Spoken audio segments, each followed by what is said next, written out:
Hello and welcome to this panel discussion about business income protection. This is a topic we focused on quite a bit this year. It was the main focus of IPTF in May. We shared technical articles and dedicated an episode of our Let's Talk IP podcast to the subject. We also worked with Iris to produce a business-specific version of the Profile of an Income Protection Customer Report to help identify who is, and most importantly, who isn't buying business income protection.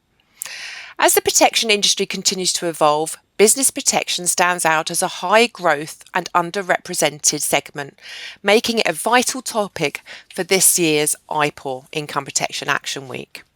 According to the report, business income protection applications in 2024 were up a massive 147% compared to 2017, outpacing the growth seen in personal income protection. However, despite this momentum, business income protection still accounts for only a very small fraction of the total income protection sales in the UK. As more advisors recognise the role of this product in safeguarding both company continuity and employee well-being, the market could be ideally positioned for expansion. That's why we believe it deserves a front and centre focus in our discussions this year. We believe that business income protection isn't just a product, it's a powerful conversation starter about value, resilience and smart planning. Talking of conversation starters, let's jump in. We're joined by three experts today, each with a unique perspective. Nathaniel Lee from Business Protected and an IPTF ambassador, Rhys Schofield from Peak Mortgages and Protection, and Scott Aiken from Aiken Financial Services, who are both current 7 advisors. Welcome everyone. Nathaniel, can I start with you please? To make sure we're all on the same page, what do we mean by business income protection and how does it differ from individual protection? I'll keep it really short. I think we're talking about three things here. We've got executive income protection, key person income protection and group income protection. It differs, each of those differ in different ways. From personal income protection, it might protect the business's profits, or it might be a group scheme to provide additional benefits to members of staff. But ultimately, a lot of those still protect the income for the individual. Thanks, Nathaniel. That's a really useful overview. As I mentioned in my introduction, this is a prime example of an untapped but increasingly important segment of the market. Rhys, why do you think that is? Do you think advisors lack confidence in this area, maybe? Yeah, I think so. I think sometimes advisors almost overcomplicate something in their head. At the end of the day, exec IP, as an example, is pretty much personal income protection in that it works the same way, but then people get a bit confused by the other stuff going around with it. So, the taxation, the who gets the money, all that sort of thing. But if they if they do lack confidence, they can also refer to specialists and shouldn't walk past that need where you've got someone who might actually benefit from talking about, the business income protection side of things. And I think it doesn't necessarily get as much attention as well because we are limited. There are fewer providers and all that sort of thing as well when it comes to business IP. Thanks, Rhys. That's some really good points there. Scott, coming to you next. I know you will shortly get your business licence. So this is something you've obviously decided is worthy of further attention. What sort of opportunities are you seeing? Well, for me, most of my clients are self-employed clients, sort of just a bit of a happy accident. So I'm wanting to make sure that I can give them better advice so I can sort of tool myself up with the business protection licence and the knowledge on that so that I can look at things holistically and do it all in-house. Also kind of aligns with what I want to do longer term. I am hoping to one day become an IFA, move into that market, and just with this, it kind of adds into that tool belt, and it means that I can help make sure that I'm getting more people protected alongside personal protection and also doing business protection for the people that need it. Thanks, Scott. We look forward to hearing about how your business takes off, this area of your business. Nathaniel, back to you if I can. As someone who specialises in this area and got lots of experience, what do you think are some of the more common misconceptions by advisors and customers about business income protection, and are they comparable to those that we see with individual cover? Yeah, I think they're sort of two sides of the same coin. As Rhys said earlier, they aren't hugely more complicated, especially executive income protection, than personal IP. I think the misconception is that there's, these huge tax implications, and there's, it's a lot more complicated, and advisors maybe they don't have a license, or they don't have the experience, and then they're not confident enough to talk about it in as much depth as they would be on personal protection policies. And because of that, they don't want to put themselves out there, and therefore potentially make some mistakes. But executive income protection is broadly similar to personal. It's just got to be structured in the right way. The other two are a bit more niche. If you're not able, or you've never done group schemes, it's a bit of a different product, albeit that the underlying protection is the same. Probably the outlier is key person protection. Similar in its not restrictiveness, but there's only two providers who do it, similar to executive. But there's not too many that will need to take that out. A lot more key person cover that we see is done on term. So I don't think there's this huge barrier to entry for advisors. I think they just need to see the opportunity, a bit like Scott was just explaining. You've got self-employed clients, you've got limited companies on your books. Why are you not giving the advice? Thanks, Nathaniel. And for those advisors that might be interested in writing it, can you just let us know who the providers are that do business income protection? Yeah, sure. It's Legal & General for both key person and executive. It's Royal London for key person. It's LV for executive. And that was a really weird way of saying it, but that's the state play. And then on the group side, there's quite a few that will do it. So, your group providers that offer death in service and group CI, there's quite a few of those. Thanks, Nathaniel. That's really useful. And Reese, just to clear up any sort of confusion maybe our audience might have, can you clarify who business income protection is suitable for, and probably more importantly, who it's not suitable for, so that we can really understand the difference? Yeah, so what we're talking about here is normally it's your decision makers in the business who are setting up something for their employees. Now, they could be an employee of their own business if they're a company director. They could have a team of people that they want to be providing this policy for. Who business IP is not suitable for is if you are a regular employee and you're reliant on your work sick pay or statutory sick pay or something like that. That would be where you would lean towards personal income protection advice instead, because it's not going through a business at the end of the day. That's actually really useful. Thank you very much, Reese. And Scott, as someone starting out on their business income protection journey as such, have you found it easy to find the information that you need, such as training material and other support resources? And is there anything you would recommend for others in the same position as you who are looking to come into this area? So I'm lucky a little bit. I've still got some knowledge back from when I worked for one of the providers that offer business income protection. So I have a little bit of that still in the old brain. In my network, I've offered some really good business protection training as well. It's quite comprehensive. So that's kind of helped me. I'm also fortunate enough to be able to pick people's brain like Nathaniel and like Reese. So if I've got any questions, I can drop them a message and kind of get the answers there. There is a lot on provider websites though. I found them quite useful. And what I've done really is just get in touch with my sort of personal protection BDM and say, hey, can you pop me in touch with whoever does business protection?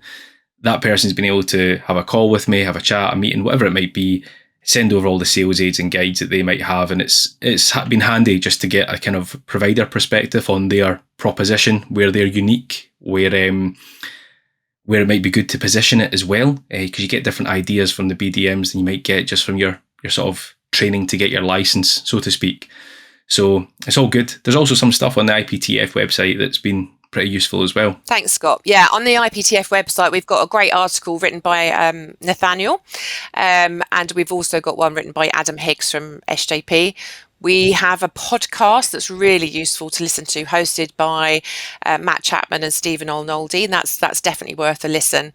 And we have some technical information. So if you want to look for that, go on to the education section of our website, and we have a section dedicated to business income protection. Nathaniel, can I ask if anyone is thinking of coming into the business protection arena, and there is obviously opportunity, and Scott's really shared that with us. Have you any tips on positioning business income protection with customers? What makes it click and what works particularly well? Yeah, it's a really good question. I think going back to a previous point, you need to make sure that you're really confident in what you're talking about and understand what the pain points of those clients would be. And then just think about how some of those products that aren't necessarily business IP can link together with those. So I won't go through all the examples, but one would be, say, key person, maybe term protection with an executive income protection. You've got someone who might be incredibly important to the business, and without them, the business could fail. But on the other side of it, if they are off long-term sick, there's a requirement for them to take income, and they might be a shareholder or a director or something, in which case they might have the ability to keep drawing from the company, but at the same time not be there to support it. So having different reasons why you would take it, it's not just to protect the individual, it's also to protect the business from needing to pay out that person long term, which could be a financial drain in and of itself. So understanding the different quirks of where a business might have different requirements is crucial, and that comes just from asking pertinent questions and listening to the responses from those businesses, because sometimes they just don't need these things. They've got structures in place where key person cover might be completely irrelevant, but for most businesses who have some ownership structure and they would keep taking that income, executive income protection is incredibly important, because some of these people are taking hundreds of thousands of pounds each year, and that would be a humongous financial drain on the business. So in summary, I think making sure that you're asking the right questions, probing enough to get the information, and then sort of pressing on those pain points, but only the relevant ones would probably be the best tip I could give. Thanks, Nathaniel. Reece, have you got anything to add to that? Yeah, I'd agree that actually what happens when you get into discussing any sort of business protection is often you pull one thread and three others come loose, where what actually triggers the conversation might be the income protection side of things, or it might be, okay, this person's come to talk to you around death in service and relevant life and all that sort of thing. And I think the point I would always make with anyone discussing business protection is you kind of almost have a holistic conversation, work out what the pain points are, see what falls out, and then business income protection is one of those solutions that you could use to look after a client at these various pain points, but it will probably just be one of quite a few, really. So it'd be rare that you kind of do one business IP policy and then nothing else for that company. There's normally something else there too. Lovely. Thanks, Reece. Some interesting analogies there as well, but they make complete sense. Okay, so far we've looked at what business protection is, the nature of the opportunity, why there is a need. We've also looked at misconceptions around the product, its suitability, and how advisors can equip themselves to learn how to position it with clients. Now let's think about those advisors watching who are only occasionally coming across clients with a need like this, but they're not really ready to follow Scott's lead just yet and write the business themselves.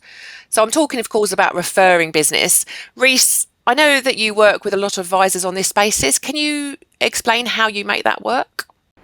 Yeah, I mean, I love referral work actually, because it tends to mean I'm talking to clients who actually want to talk to me, which is quite nice. But yeah, I think I have quite a few mortgage broker referrers mainly who they're really good at writing mortgages, and I think I take my hat off to that, because it's something I did for years. It's hard to keep on top of on track with criteria being updated left, right, and centre, and all that sort of thing. But how they position it is hey, look, this isn't something that I'm a specialist in, but you know what, you are a limited company director a lot of the time. Let's get you talking to a specialist where this sort of situation is their bread and butter, and they're going to be able to give you some proper advice tailored to your needs. I think that the main thing that I get those advisors to hone in on is anytime they get a limited company director, that's probably the main people that I talk to, because I think the advice for a limited company director, because there are more options available to them and their situation is a heck of a lot more complicated, is getting to realise that maybe they do need to speak to a specialist. We see it a lot of the time where someone's got the most fantastic personal suite of policies set up, but then actually they're really exposed, or the business is really exposed if something goes wrong within it. So I think it's just realising that there are things that we are specialists in and maybe things that we aren't specialists in. And when there is something outside of our wheelhouse, yeah, it's not a bad thing to talk to someone who does that day in, day out, really. Thanks, Riz. And Nathaniel, I know that you also work with referrals. What would be your recommendation or top tips for someone to set up a referral signposting arrangement, say to someone like you or to Reese? Yeah, I think I'd echo what Reese just said. It's really important if you're not really au fait with it, and you're not like Scott who wants to get stuck in, and it's just an occasional thing. It's useful to refer to someone who does it day in, day out, because with the referral partners that we work with, if they're on the mortgage side and they might dip in with a bit of relevant life, they might extend to executive income protection, but quite often they don't look at key person shareholder and the rest of the products that we offer. And even though they're not going to get 100% of the commission, the amount that we pay them is often in excess of 100% of what they would have done anyway. Because if they're only offering one product or two products because they're so busy with the mortgages and all the other stuff that they're doing, if we're able to then advise on the entire business and do several products, that can earn them more money. And at the same time, it frees them up loads of time to do more mortgages. So it's a win-win for everyone. And I mean, yeah, we've experienced that loads of times, and once that that introducer gets that amount of money, they're like, oh, that works out really well for having a relatively short conversation with someone. They love referring to us in the future. And Nathaniel and Reese, I'm assuming that if anybody wants to get in touch with you, they can find you through LinkedIn? Yeah, absolutely. Yeah, not hard to find on the internet, me. Great, thank you.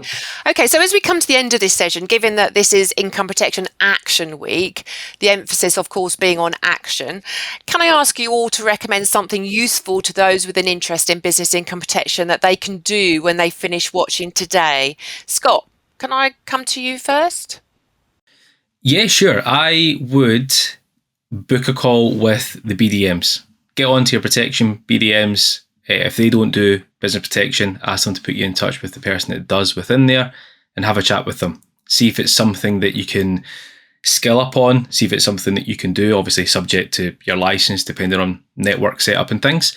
And if not, even then be like, well, I can now identify these needs, I can refer it on. So have a look at that, get speaking to the BDMs. Lovely. Thanks, Scott. Reese? I was going to say BDM, Scott. So I've got to think of something else. I think actually if you're a member of a network, double check what training your network offers on business protection as well. Even if you don't want to go fully fledged getting licensed, as it being something that you can actually write yourself, I think it's nice to have a little bit of knowledge so you know what to look out for and the alternative ways that customers who are involved in a business might be able to be helped in future. Yeah, useful. Thanks, Reese. And Nathaniel? Yeah, going last, I was going to say both of those things as well. So I would say don't be afraid to just get stuck in. So the first thing that you should try and do is probably a bit of relevant life and a bit of executive income protection. They're not true business protection in the sense of, they're purely for the business. They're sort of that middle ground between personal and business. So start doing some of that, because that will get you used to talking about the taxation and the structure of these things and so on and so forth. That will then give you confidence to move into key person and then into group schemes and shareholder and the more complicated products that are out there. And soon, you don't need to know all of the things immediately to get started. If you start on 2 or 3 things, speak to your BDMs, speak to your networks, find out the training that they can offer, but focus on those. That will give you confidence to then talk about the other bits in there. I think that would be where I would start.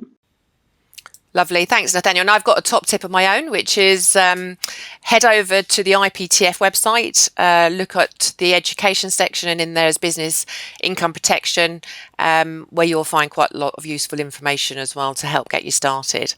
So thank you, all of you. That's great. And some really good top tips there to help advisors get started and take some action.